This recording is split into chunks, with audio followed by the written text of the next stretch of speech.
সুন্দরী সন্ধ্যাবেলা এসছে, মানে এখন 5টা রাউন্ড বাজে, ও এসছে আর এই আমাকে ধারা করছে, কারণ এই যে 5টার সময় দরজা বন্ধ, ওকে ভেতরে ঢুকতে দেওয়া যাচ্ছে না, কারণ ও তো 7টার আগে বেরোবেই না। আমরা সবাই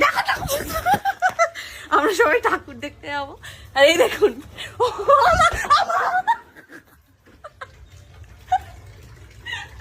আমার তাড়া করেছে, আমি কি করেছি, ওইখানে আমার একটা জুতো খুলে গেছে এইসবের চক্করে, ও আমাকে প্রচন্ড ভাবে মারছে। আয় সুন্দরী প্লিজ, আয় সুন্দরী, আয় না প্লিজ, চল বাইরে চল, আসো প্লিজ।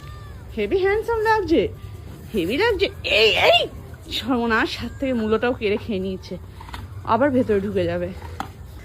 দেখ তুই এখানে, আমি এখানে, এটা আমার বাড়ি, আমি ভেতরে যাব, হয়ে গেছে শুরু। তুই এখানে এরকম পাহারাদারের মতো দাঁড়িয়ে থাকলে আমি কি করে ভেতরে যাব সুন্দরী? হ্যাঁ যেতে দে প্লিজ, সবাই দেখুন যে এটা ও কিরকম ইনাম দিবে, ইনাম ইনাম ইনাম, জানিস? দেখ কথা বল, ওই